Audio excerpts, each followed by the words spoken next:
Good morning, students. Today we are going to revise 12th lesson of history, India after independence. When India got independence, at that time, the condition of country was much critical because of the partition. In West, there was a Pakistan divided from our country India, and also in East, Bangladesh was divided from our country, and condition was too worst, and there was a refugee from the Pakistan, and for them, for their shelters, for their food, for their jobs, the India government was to do something, and also there was 500 princely states which were ruled by Nawabs or Rajas. To them also it was the time to take in our country in India, submerge them in India. So the problem was much great. But our leaders, they had done these things properly. About that, some lines are given here. When India became independent in August 1947, it faced series of very great challenges. As a result of partition, 8 million refugees had come into the country from Pakistan. Then there was the problem of the princely states, almost 500 of them, each ruled by a Maharaja or Nawab, each of whom had to be persuaded to join the new nation. India's population in 1947 was 345 million. 345 million population was there, and this was also divided into different caste creed, different area. The people, they speak different languages, means too much diversity was there, and the leaders have to make unity in them. But they all were united, and for them the type of rule was to be selected, which was selected as a democratic rule in our country. The Indian leaders, they adopted the democratic rule in our country. For that, they started writing constitution. Now we are going to discuss about constitution. The leaders of our country India, they were started writing about our constitution in 1946. Before the independence, they were worried that which type of rule will be there in our country after independence. For that, they were started writing constitution in Delhi. About 300 people were there who were continuously doing meeting in Delhi, and they were from different part of the country, and they were with different religion, and they were thinking that what should be done to unite the people of our country. Taking these all things in their mind, they started writing constitution. About them, some lines are given here. Between December 1946 and November 1949, some 300 Indians had series of meetings on the country's political future. The meeting of this Constituent Assembly were held in New Delhi, but participants came from different political parties. These discussions resulted into the framing of the Indian Constitution, which came into effect on 26th January 1950.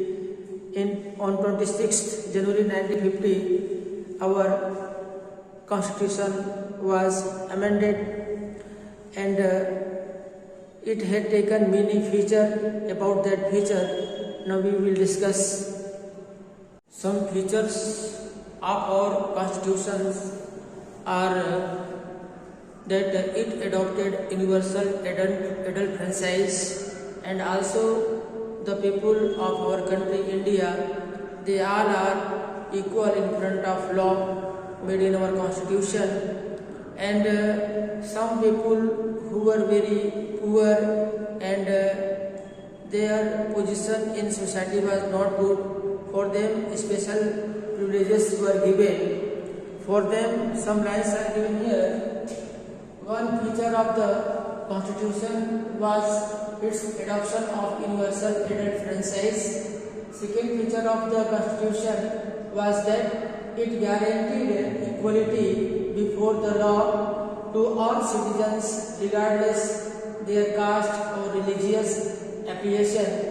Third feature was that it offered special privileges for the poorest and most disadvantaged Indians.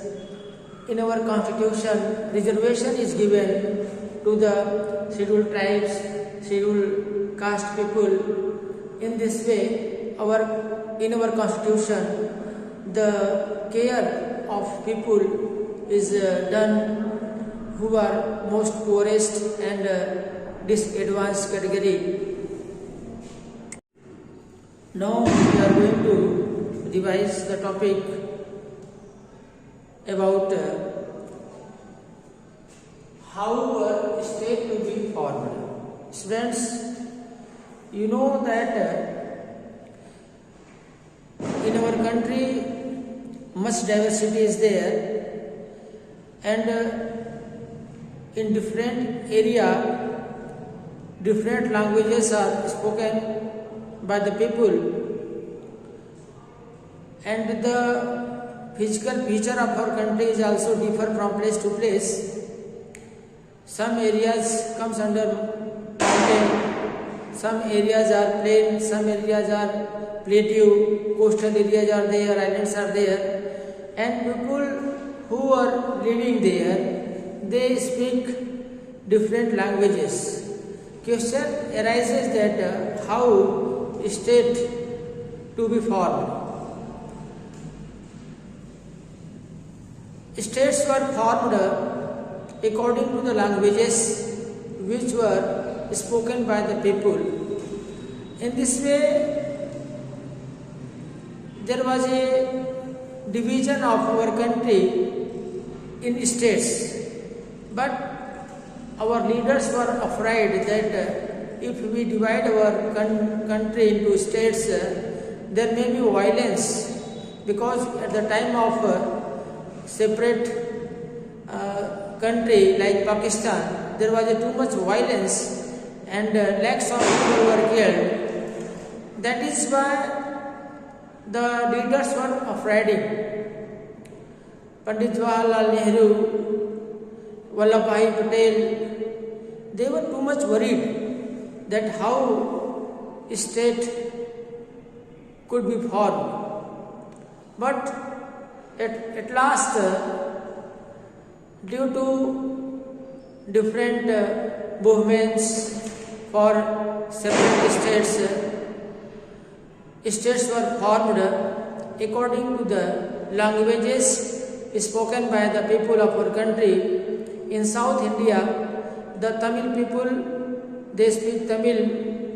The Tamil Nadu was created in Karnataka, Kannada Nadu. Karnataka was created and there people speak Kannada. In Malayalam, in Kerala. In this way, in Punjab also, Punjabis lives in Punjab. In this way, the states were formed according to the languages spoken by the people of our country.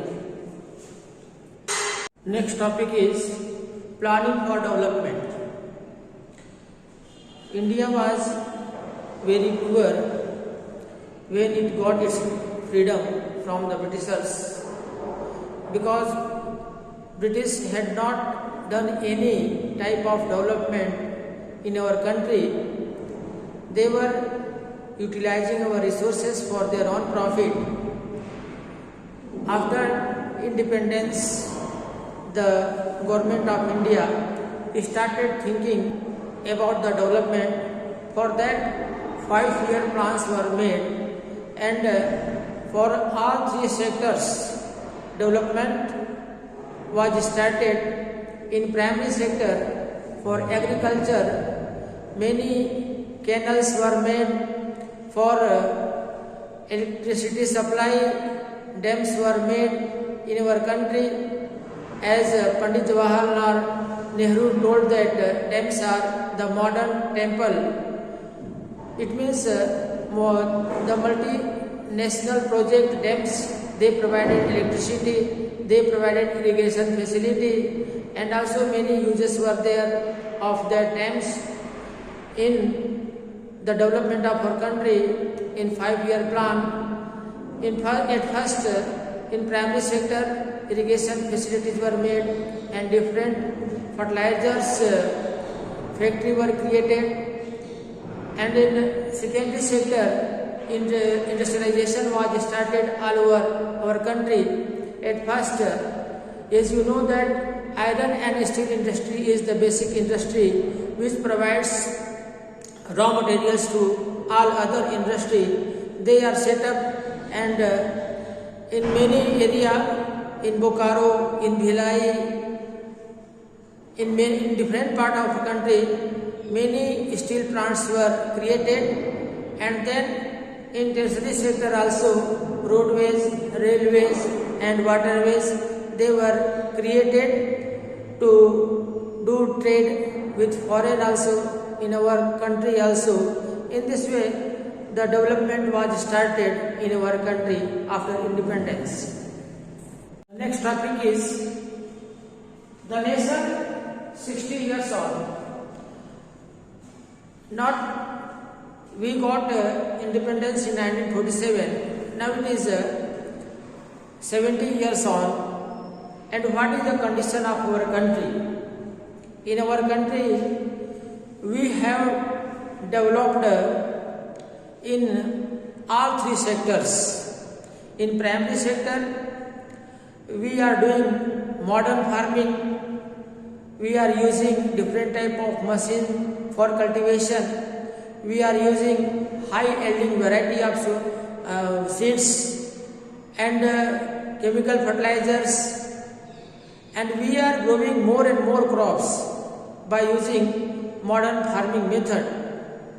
And in secondary sector also, we have created many industrial areas are there in our country in secondary sector, and people are engaged in secondary sector also. In previous years, after the independence, there was very much load on the agriculture. Mostly people were doing work in agriculture, and there was a much load on the agriculture. But in present time, people are engaged in secondary sector, in industrial sector. They are doing work in industries. Different type of industries are there. They are agro-based, mineral-based, marine-based, forest-based. Many industries are there in which people are working. And then in tertiary sector, in information technology, we have done great effort, and we are successfully gain our goal all over the world. In India, information technology is very important. In this way, we have done much development, but some areas are there where poverty is there. In Odisha, in Bihar, due to the policy of leaders, due to the political policy, they are behind, but we are doing our best in present time, and our position in the world is good.